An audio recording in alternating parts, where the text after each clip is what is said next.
video on coordinate geometry of the circle and specifically looking at chords.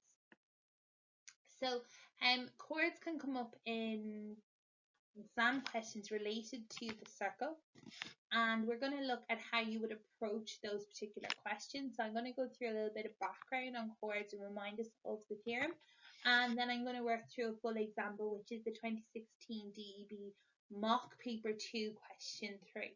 So that is a question which contains a little bit about the chord.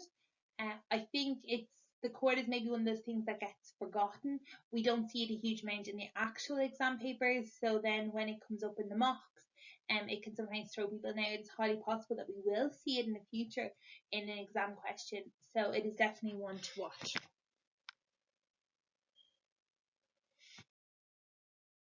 So first thing I want to talk about is, what is a chord? So any line that goes through a circle that is not the diameter, and that's important, is a chord. So the chord that passes through the center is called the diameter.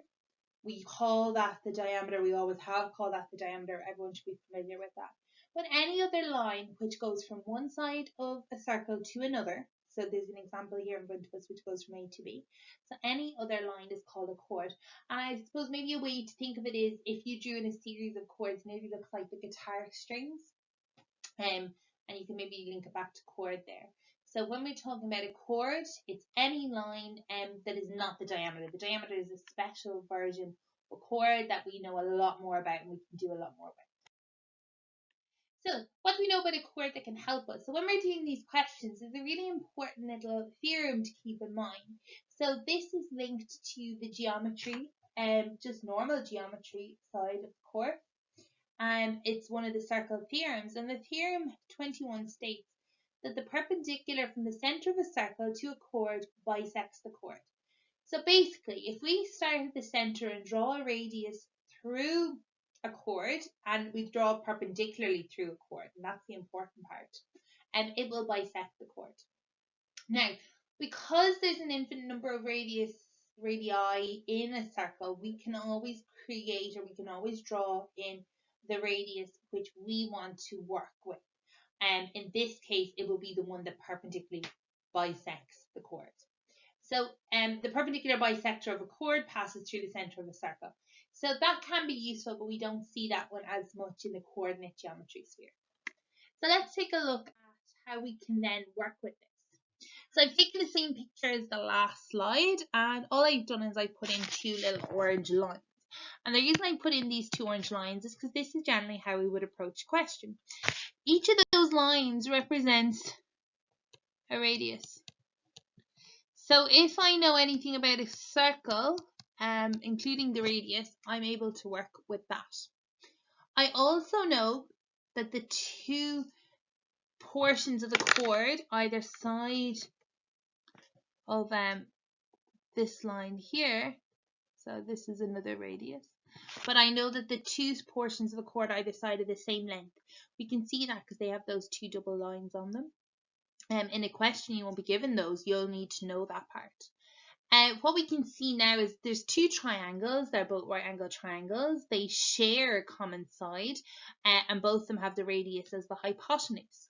So from just basic RHS, they are congruent triangles. So they are two triangles of the same size.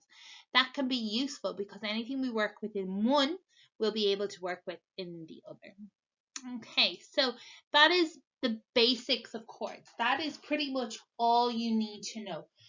What I would point out at this point here is that we have two right angle triangles, and when we have right angle triangles, we are 90% of the time going to be dealing with Pythagoras.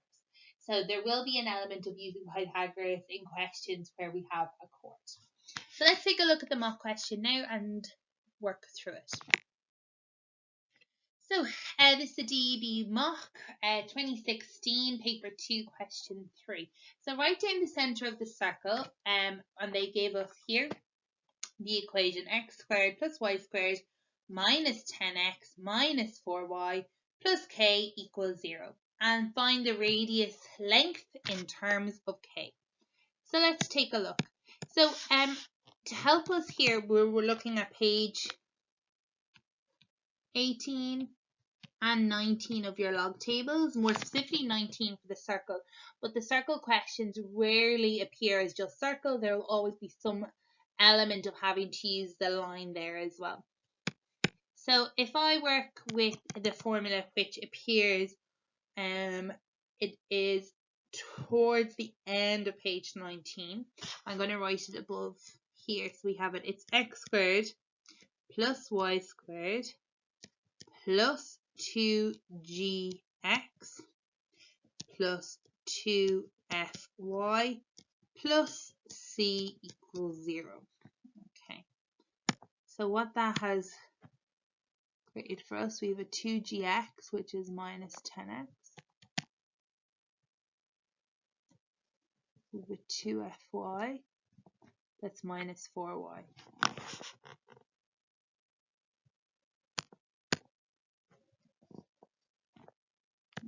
Sorry, these aren't coming out. So plus 2fy, that's minus 4y. Okay. So we have 2gx is equal to minus 10x. So the first thing I'm going to do is cross off those x's, and we end up with g is equal to minus 5. Similarly, we have 2fy, and that is equal to minus 4y. Let's get rid of those y's, and f equals minus 2. So here we're told, and this is important, the center, so this is again the end of page 19, the center of this circle is minus g minus f, so the center of this circle is 5, 2. So we're not just putting in g and f, we're putting in minus g and minus f. It then wants us to find the radius length. So again, there is a formula here to help us.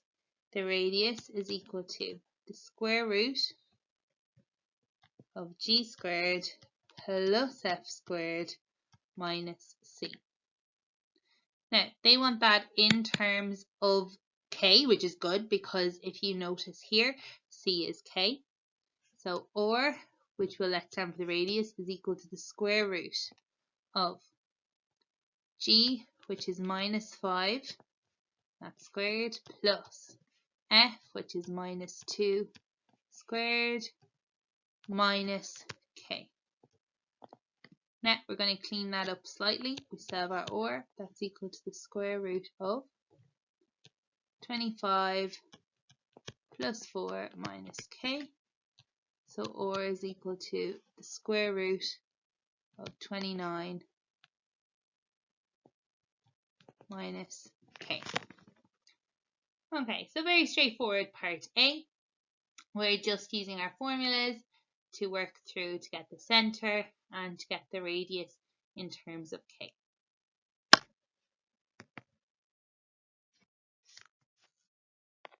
So this is where we start to look at the purpose of the video, which is working with a chord. So it says the midpoint of the chord is 4, 1 and its length is 4 root 2. Find the radius length of C. So let's go here and work through this a little bit. So first thing I'm going to do is I'm going to put in, that's not very perpendicular, let's try again.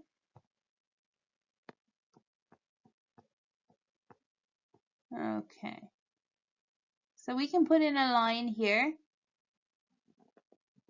that is a radius, and that perpendicularly bisects our chord. That is straight from the theorem. We can then put in these two lines here, both of which represent a radius. Okay, we know that this point here at the center of the circle is 5, 2. We just worked that out in the previous part. And we know that this point down here is the midpoint, which is 4, 1, because we know that we drew a radius that perpendicularly bisected that chord. So we have a lot of information. So I'm going to sketch out one of these triangles. I'm going to sketch out one triangle, and we're going to go from there. So I'm just going to straighten it out a little bit for us, just to make life a little bit easier. Our right angle here, this is our radius. This point here is 5, 2. This point here is 4, 1. And this piece here, this length here, is 4 root 2 divided by 2. Because we know the whole chord length is 4 root 2, and we have cut that in half, so this gives us 2 root 2. Okay. So how can we work with this? Well, we have now a right angle triangle where we have or on one side, we have 2 root 2 on the other. On the third side, we don't know its length, however we do have 2 points. So we can find the distance between those 2 points. So let's work with that. So we have 5, 2 and 4, 1. We're going to label our points.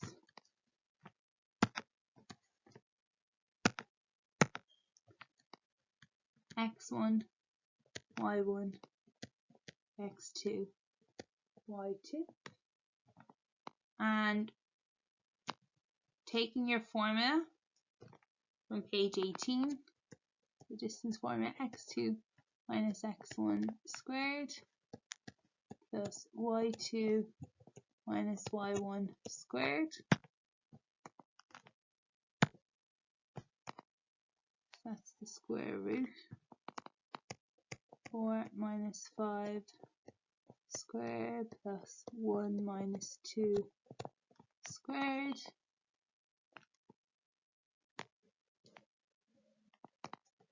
Gives us minus 1 squared plus minus 1 squared, which ends up giving us a root 2. So that is the length of our radius. The radius in this case, apologies, no. This is giving us our length here, root 2.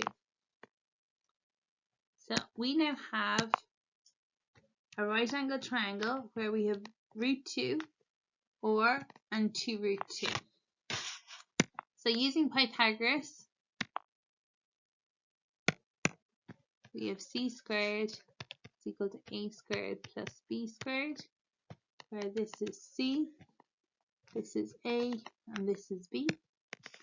So we know that the radius squared is equal to root 2 squared plus 2 root 2 squared. So r squared is equal to 2 plus 8. So r squared is equal to 10. So our radius is equal to root 10. So that's working with our chord. So the idea here is using the fact that we know that one of the radii that we can draw bisects and perpendicularly bisects the chord, which creates these two right angle triangles, and we can work from there.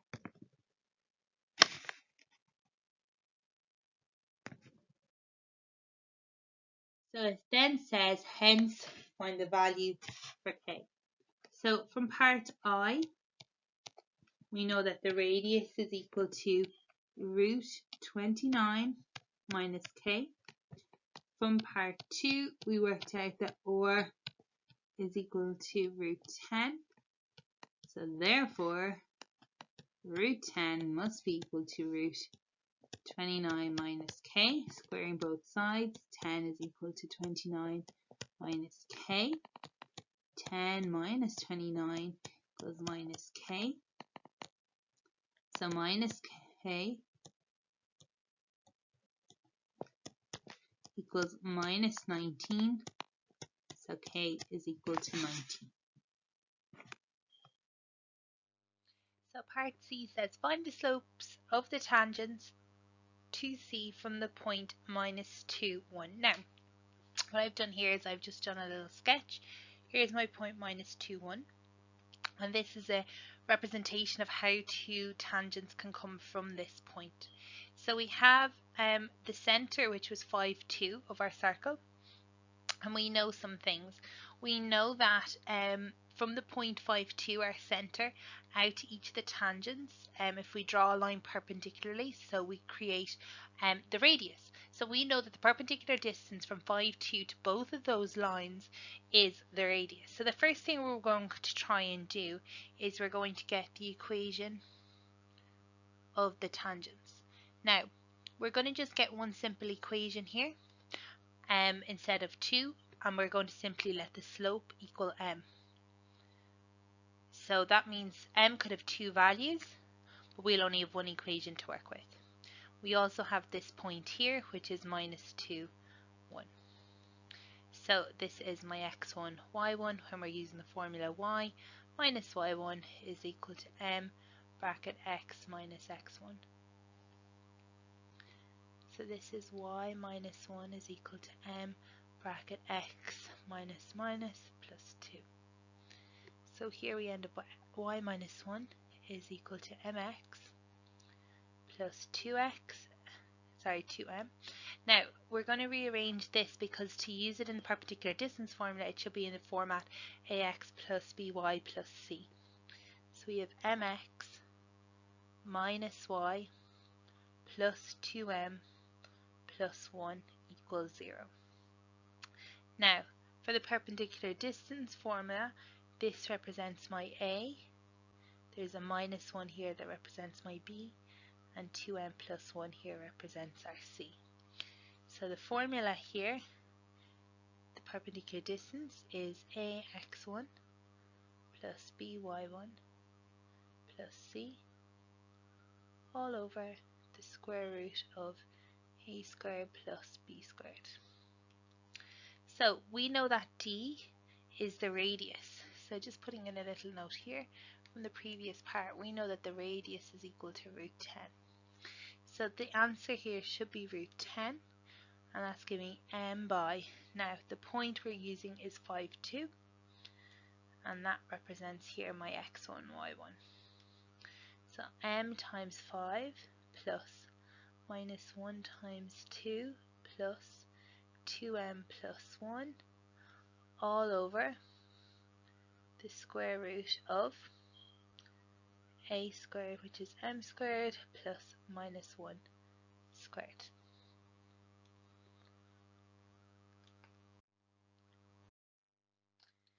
So just to put that back up here, we had root 10 is equal to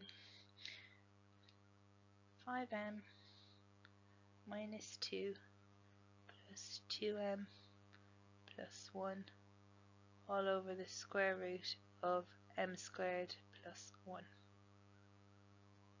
Now, we'll then multiply the denominator on both sides. We've root 10 by the square root of m squared plus 1, and that's equal to the absolute value of 7m minus 1. Just be careful here with the absolute value lines. Mine looks a little bit dodgy, so you might take that as 11 instead of 1. So just be really careful. Now, to get rid of the square roots and also to get rid of the absolute value signs, we're going to square both sides. So we get 10 by m squared plus 1 is equal to 49m squared minus 14m plus 1. So we get 10m squared plus 10 is equal to 49m squared minus 14m plus 1. So we end up with a quadratic, which means we're going to get two values for m, which is exactly what we want. So 49m squared minus 10m squared minus 14m plus 1 minus 10 all equals 0. 49m, so cleaning that up, we get 39m squared minus 14m minus 9 equals 0. So at this point you have two options. You can use your minus b formula, which is probably best given the size of the numbers, or if you want to factorize either using the guide number or just normal factorization methods, that's absolutely fine. If you use the guide number method, we end up with 3m plus 1 and 13m minus 9 equals 0, which gives us two values, which gives us m is equal to minus a third, and here m is equal to 9 over 13. So there are two values of the slope. So if we were asked then to go back and get the equations of the tangents, we would then use that m back to our initial equation of the tangent, which we got in terms of m. So just at this point, use whatever you're comfortable with. If it's minus b, that's absolutely fine.